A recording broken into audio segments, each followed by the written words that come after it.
Good morning and good afternoon. We are very appreciative of your time and ability to share it with us today. We have a brief webinar highlighting an echo-focused sonography program that has integrated simulation into their curriculum. We want this conversation to be, or this webinar, or briefinar if you will, to be very conversational as well as educational. My name is Bobby Cockrell. I am the VP of Sales and Ultrasound Training at SonoSim and will be your host. And we have two very lovely hostesses that will be joining me to have this discussion from Cardinal Tech.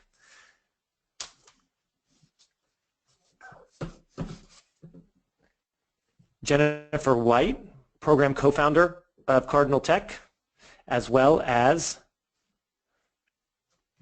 oops, sorry, different screens here, Marianne Moore. Marianne, why don't you introduce yourself? Yes, hi, I'm Marianne Moore. I've been in the educational and hospital management, specializing in all aspects of cardiology, especially echo, in the past 30 years. I've been thrilled to be a co-founder as well as the program director for Cardinal Tech and to help implement some of the ideas that I've been working on with so many of the students over the years. And I'm so happy to be here today. Thank you. Jennifer, please introduce yourself as well. Sure thing. Thanks, Bobby. I wanted to say a quick hello to all the webinar participants as well. We're really excited to be panelists today. Again, I'm Jennifer White. I've spent the last 13 years of my career as co-founder and partner at Advanced Imaging. We provide ultrasound imaging to physicians and hospitals here in Indiana, as well as nationwide through our affiliates. So I employ and work with hundreds of sonographers across the country. And so for Cardinal Tech, I really deal with more of the back-end kind of business aspects, but I definitely also bring a bit of influence into our program, kind of coming at it from an employer's perspective. Excellent. Well, now that you've started talking about your background as well as the starting of Cardinal Tech, why don't you tell us a little bit more about the program? How's it structured? Sure. How many students? How long is the program, etc.? Sure. So as I mentioned a moment ago, as an employer of ultrasound techs, I really saw from that perspective the need for a program where students had a handle on the actual kind of scanning part of sonography, not just the book smarts, although of course that's equally as important. And Marianne and I met quite a few years ago, and she, as she mentioned, saw some changes she would make if she had the ability to kind of create a program with her vast educational experience. And that's really how Cardinal Tech came into existence. We are a certificate program, usually takes our students between about 12 to 15 months, and as a newer venture right now, as you mentioned, we're currently focusing on echo, but we're definitely looking to expand into other modalities in the coming years. Excellent. And how many students do you currently have? Right now, I believe we have about 10 students going through the program currently. We really like to keep our classes fairly small just to ensure enough lab time with the current lab space that we currently have. Excellent. And when do your students go to clinic? We actually end up kind of integrating that into the program towards the end, and we've got quite a few students that are able to even get out ahead of that time and kind of shadow and things like that, and be able to really work on what they've done with their lab experience, which has been really helpful for them as well. Excellent. That's wonderful. Every program's unique, and there are different reasons and rationale from each program director. So it's just always good to get an idea of how people structure their program and why. So thank you for sharing. Sure. We would like to just jump in, but before we do that, I wanted to just kind of frame this briefinar being an echo-focused program that we're highlighting today. We are looking to expand this program and have a number of other briefinars surrounding diagnostic medical sonography programs that have other focuses, as well as OB, abdomen, etc., as we move forward. So just if you're going to hear a lot of questions today that might be general questions, we'll try to answer those or ask for opinions from our listeners as well. You have the ability to post questions in the chat section. If you would like to do that, please feel free. We are going to compile all of the posts that people post if they try to answer some of the questions as well, and send out a document to all of our listeners post this briefing. So feel free to answer the questions along with Jennifer and Maureen. I think you will find that some of these questions can have multiple answers. There's no one right answer, and we're definitely open to sharing other people's points of view as well. I know there are a lot of opinions in the sonography world as to the proper way to do things, and we're definitely not advocating for one way over another. So just setting that stage now. But we've learned a little bit about Cardinal Tech from our panelists. I wanted to just give each person listening just a brief 60-second overview of SonoSim and what SonoSim is. We are a laptop-based ultrasound training platform that is really designed to overcome some of the barriers of teaching and learning ultrasound as it relates to sonography programs. So we have we actually have four main components of our program. We have didactic, knowledge assessment, hands-on in the simulator, as you can see on your screen. And then we actually have our SonoSim Case Builder and Live Scan, which takes sonography training off of the simulator and puts it onto a mannequin or a standardized patient with a library of over 1,000 plus scans. We have more pathology than you can imagine.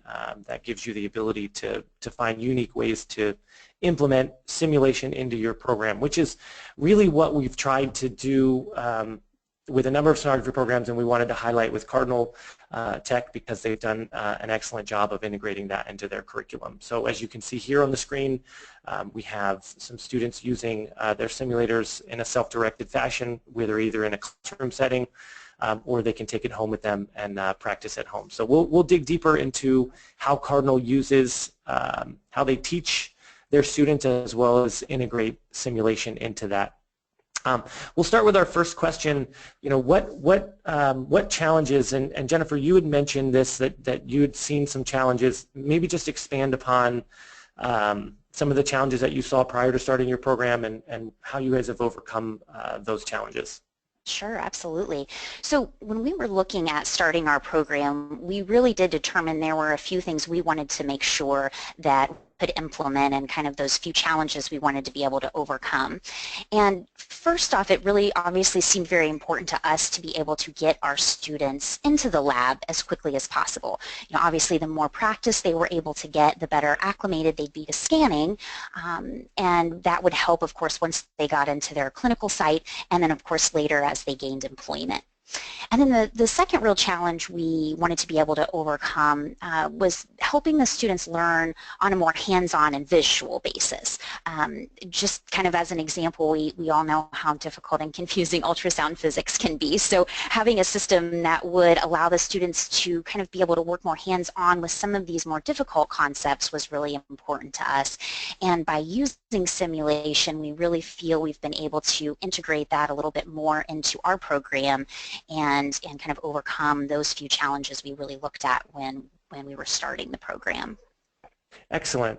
Maureen, are there any other challenges that you would highlight, or is this pretty much the predominant one that you guys agreed that you were looking to overcome? Yes, pretty much the predominant. Okay, cool. Travels that I've had to a large number of other sonography programs as well, and I'll highlight the idea that scanning time is definitely a big deal for other programs as well, just sharing the voice, but access to pathology can also be another issue that I think I've heard from a variety of other programs as well. So I'm just throwing out an alternative challenge, but this is a very good challenge to try to overcome, and it seems like you guys are doing a great job with Cardinal Tech of doing that. Our next question is, why do some students, and this is more something that I've seen over time being out in the field with multiple sonography programs, is some students have the perception that echocardiography is difficult. What are your thoughts on that, and how do you guys overcome those perceptions? Okay, I'll take this one. So the students feel this way because they're getting used to viewing the anatomy of the heart, which is upside down. Once they get over that, they understand it. We do placement study with the transducer, and that seems to scare them a little bit. They're scared of not getting a perfect picture at first, which surprises them once they practice with the SonoSim transducer.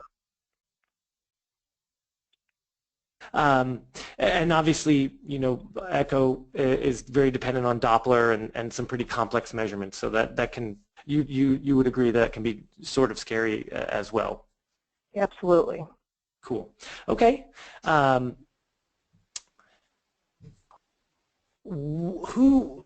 Another issue I think a lot of programs have is trying to find people to scan in the lab. I mean, you can scan your students to your heart's content, but after a while, the 10 students begin to look the same, and you get to know their organs really well. How do you guys deal with that? Do you have other people that you have the ability to scan? Yeah, and that brings up a great point, definitely, to the mention that you had about issues with pathology and those kind of things. You're absolutely right on that. You know, of course, our students start out scanning each other when they're first kind of getting used to holding the transducer and all of that.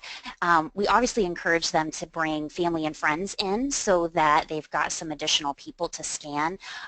We have actually had the added benefit of being located inside a technology center. So we actually have a multitude of other tenants that have been willing to come in kind of for a free echo from our students. Many of them actually have pathologies that, of course, are currently being monitored by their physician. So that's been great practice for our students. So that's kind of a thought on maybe ways to get some additional model patients in for other programs, is to even maybe reach out to local businesses and use that as kind of an opportunity for them. Helping out the students, obviously it's not going to be something that's necessarily diagnostic for the model patient coming in, but a great way to be able to get some additional either pathology or normal scans, but with some different types of model patients. Excellent. Yeah, it seems like it would be a little bit easier with an echo focus program. Obviously, if you're looking for, you know, specific GYN scanning or transvaginal scanning or things a little bit more complex, you might be willing to volunteer. But that's great. Yeah, just I've heard a lot of programs struggle to get multiple people to come in outside of students. So some very good suggestions there. At what point in your program do you begin to introduce pathology? Usually we begin the pathology around 2 months into it because it is just so much to grasp and understand. I figure the earlier I introduce this, the better for the student. Once they've really got a grasp on the in-depth structure of the heart and the anatomy of the heart, then with the simulator, with our book study and lecture, it makes these pathology transitions, viewing them easier. Excellent. And what role do you see simulation playing in helping you do that? Maybe SonoSim specific, it's up to you. Definitely SonoSim, because I could go through all the pathologies and highlight what to look for, but then when they go back and they review the case studies, which are phenomenal, they can see it in real life action. Excellent. Perfect. You know, we've had conversations in the past, and I've had these conversations with other program directors as well. But you know, tracking the progress in a lab setting, obviously you have systems that will archive images, etc. But that can get a bit more cumbersome as you get out into a clinical setting. How do you guys go about tracking students' progress in a clinical setting? Okay, so in a clinical setting, we do have specific requirements that the clinical mentor will be watching for when they're out there, and they closely work with the mentor, monitoring students' progress, what they're actually using the transducer, watching it, observing, and what they're looking at. And that's, again, during their clinical sites. In our lab, we basically monitor the students closely by saving their images on our echo machine, and then we can review them and assist in any progress they may need to make them better scanners. Excellent. Okay. And from a use of simulation standpoint, obviously you have the ability to track your students using the multi-user online access and performance tracking tool with SonoSim. Have you found that to be very beneficial? Yes, absolutely.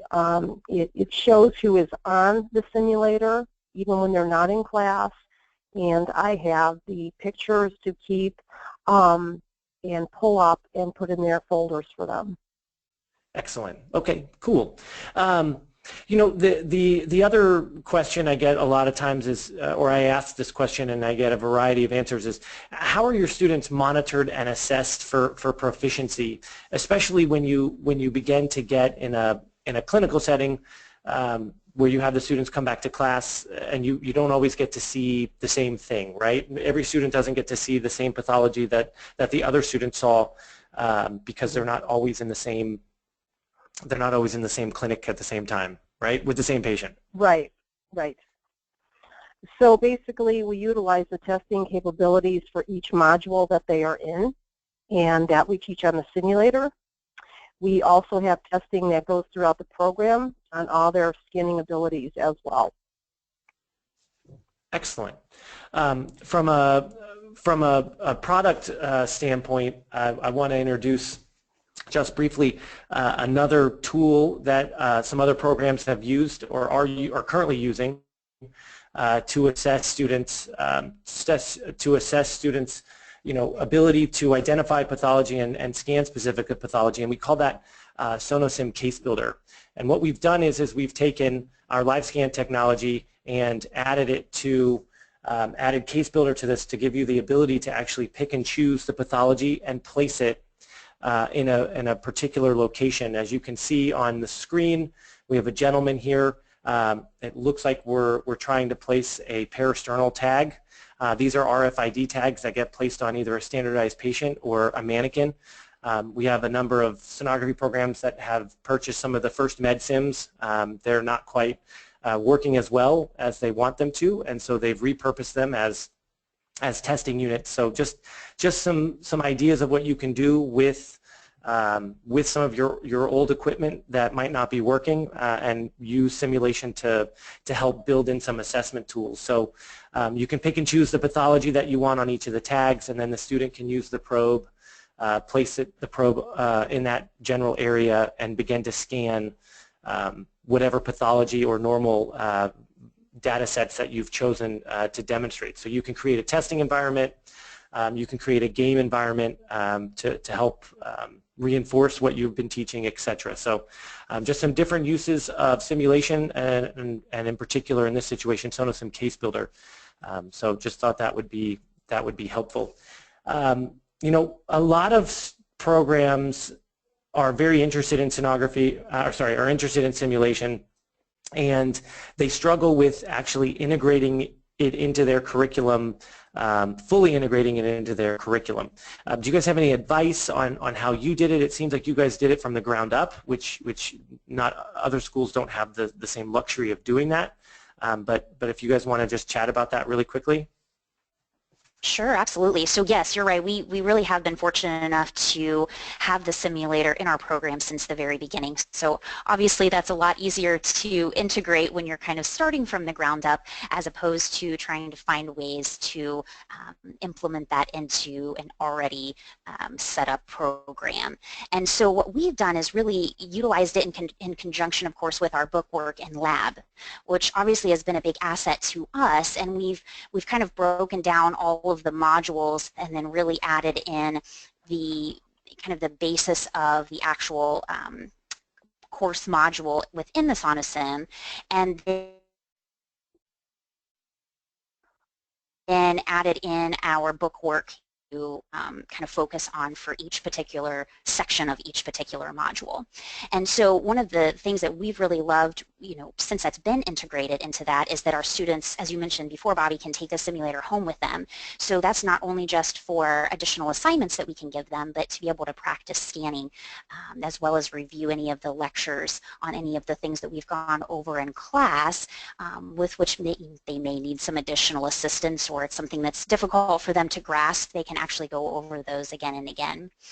And it's also made it very easy for us then, of course, to have a system in which we can not only monitor their progress, but also have them, again, practice in certain areas over and over again until they feel more comfortable, which obviously helps them tremendously, once they get in lab and are actually scanning in there as well.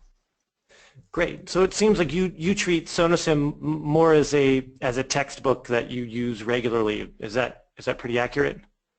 We really do. Yes. Mm-hmm. Yeah. Excellent.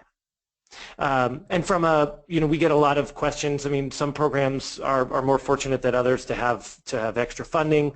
Some programs have no access to funding, depending on the state or the situation that they're in. How do students pay for this as part of their tuition, or is this literally considered kind of a textbook type purchase?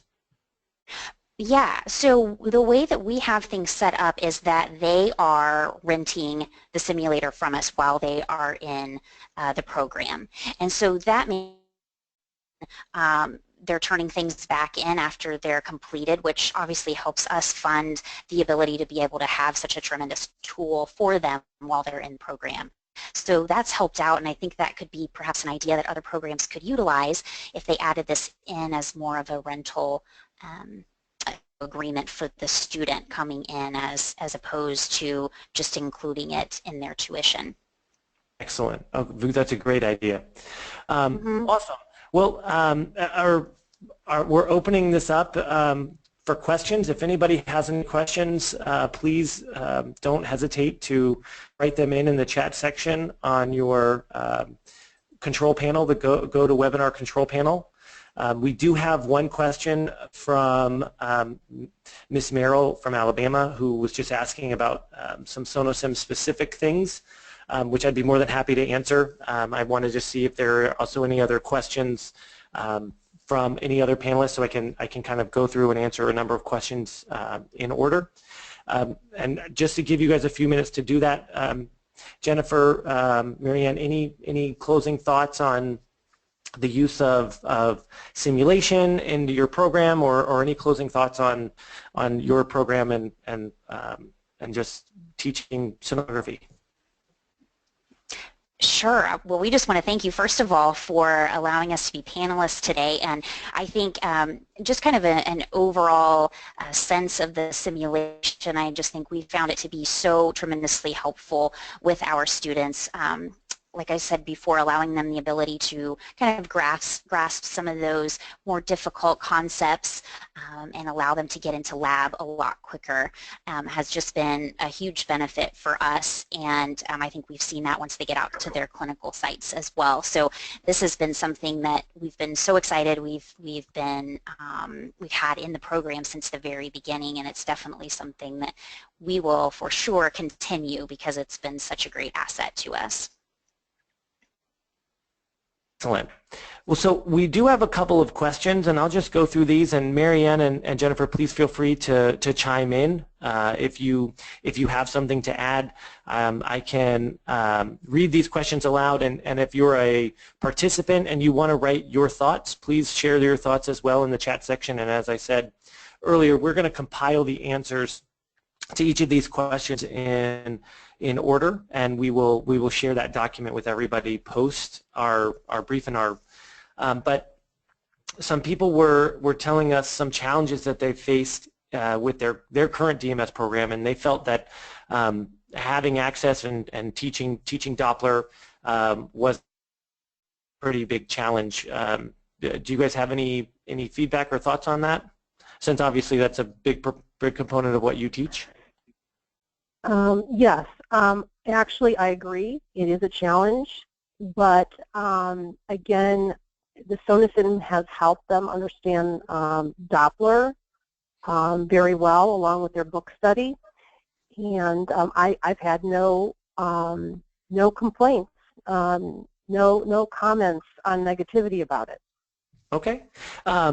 This was We've got another question about a challenge that I think you guys can actually relate to very well. Somebody made a comment about decreased semester hours has made student preparation for clinical site rotations difficult. Clearly, you are identifying that as a major issue. What are you guys' thoughts on that difficulty or that challenge? as far as getting the students into clinical rotations?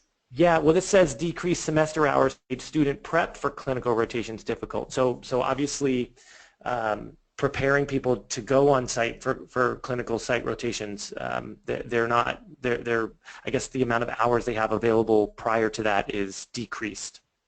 Sure.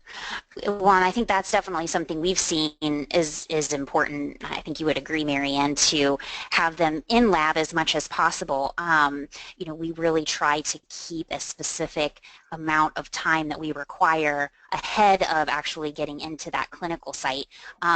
And I think we might have a little bit more control over that just because, you know, at this point, you know, we are a newer program, and so we can really dictate ourselves a lot better how our program is set up and scheduled. And so I'm sure for program directors and other staff in some of the bigger programs where they're really dictated from above kind of on how exactly they need to have that set up. You know, what, just off the top of my head, some ideas I can think of is maybe requiring, if they have the SonoSim, you know, requiring some additional time on that as practice for their students if they're not able to get them in labs or in class as much because of their decreased hours. Those would be my suggestions that I can think of off the top of my head. Oh, excellent. Some other overall issues that we've had people bring up have been obviously some things that are not as relevant to you. As I mentioned earlier, somebody made a comment about really looking for a quality transvaginal program. Somebody else was asking for additional OB practice and scrotum practice, obviously challenges that are brought up and probably shared by a number of other programs. Preclinical scanning for OB and transvaginal exam types. Another one was access to OB patients in all trimesters of gestation and willingness of students to scan each other transvaginally, which is obviously a very big issue. So from a SonoSim standpoint, we have done a lot of work on our end to create a suite of modules that will overcome this particular obstacle. We have a number of advanced modules that we've created, starting with some really basic modules like the female pelvis module, which covers transabdominal and transvaginal. We have an OB/GYN core clinical module that covers a variety of OB and GYN pathologies with 20 different patients to scan in the simulator, 10 transabdominal and 10 transvaginal. We do have a transvaginal probe attachment that snaps right onto the top of the handheld transducer that will allow you to use that with a pelvic trainer to really get the realistic feel of transvaginal scanning. And we are putting a lot of effort into our new advanced suite of modules. We have 3 advanced OB modules, first trimester, second, third, part 1, second, third, part 2, that covers everything that you would need for OB measurements and things of that nature.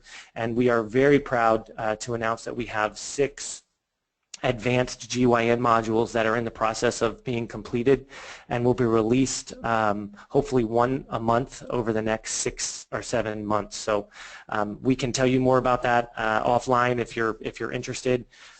We would be more than happy to reach out to you. We do have a website that you can send us an email at info@sonosim.com, or we can reach out to you individually. But some other questions people had, and then we'll wrap this up to be respectful of people's afternoons. Somebody asked, you know, you said that it was more of a rental or a lease agreement. Do you have them sign? Something at the beginning of each year or at the beginning of each class when they take these SonoSim units home with them? Yes, we do. And I would suggest that people check with, I know each state is probably a little bit different with what their requirements are, but for Indiana, we were told the best way to set that up was to have it as a separate agreement from our tuition, you know, enrollment agreement. And so anything that they're renting or purchasing is then on that particular agreement. So they're purchasing obviously their books, and they purchase a computer, and then they rent rent the SonoSim from us. And so that's, yes, on a separate document that they sign off on, and then they're required to turn that back in at the end of the program. Excellent. Okay. And do you guys subsidize any of the cost of the SonoSim, or is it just a pass through? Yeah, it's just a pass through. Mm-hmm. Okay. So somebody's question was what is the charge for the SonoSim, and I can answer that. It's a $495 per student per year to have individual access to our simulator loaded onto your personal computer. There are other purchasing options that can be done on a larger simulator basis, where you have a dedicated simulator in your lab, but we can talk about those as well if you're interested in learning more about the program. We always get the question about what happens if something malfunctions or is damaged, and we do include SonoSim Care with that rental agreement or that purchase. So if something is damaged or malfunctioned, then you would take it up with SonoSim, not with the particular institution, as in this situation, Cardinal Tech. We do have some other programs in other states that do add the cost to the tuition, so it can be financed through student aid. We also have a couple of programs that have actually gone through their bookstore and treated it literally as a textbook that is a rented or a leased textbook. So just some other options for you. Somebody did ask, have you had any issues with students returning the equipment? Yeah, we have in the past, and so that's something that obviously is something you always deal with when you have people that are allowed to take these things home. And so the way that we usually set that up is we don't charge them the charge that we have specifically. We obviously add in a little bit of a cushion for that in case there's something where we need to purchase an additional unit because it wasn't returned. And so that's kind of how we help at least prevent some issues with cost on our end if that should happen. Not very often, but on occasion. Excellent. And we actually had another program implement a deposit, and they would hold the deposit for 18 months or 2 years, depending on the length of the program. So that's just another option as well. The final question, and we get this all the time because obviously there's a major challenge in teaching sonography, is there transcranial Doppler through the SonoSim program? And as of today, there is not. So I apologize. We get that quite a bit. Something that we should probably have on our list of things to work on. We are working on a variety of other advanced modules. We have come up with a few advanced focus modules. We're working on some more of those. We're also working on some more procedure modules for pain management, etc. So I know a lot of times sonographers get asked to do some teaching as they get into the real world and get hired on, so we're trying to provide resources for that as well. So honestly, we don't want to take up any more of your time. Thank you guys so much for allowing us to pick your brain on how you have used simulation in your program, and enlightening us about how you have structured your program from the ground up. Thank you, Jennifer. Thank you, Maureen. And thank you to our participants. If you guys have questions out there, please don't hesitate to send us an email at info@sonosim.com. We'd be more than happy to answer that question for you immediately, or get you in touch with somebody who can. If you have other questions for Maureen and Jennifer, please also send us an email at info@sonosim.com, and we will forward that to them so they can provide some more insight into things that are beyond my realm of expertise. So thank you, and we hope you have a wonderful day.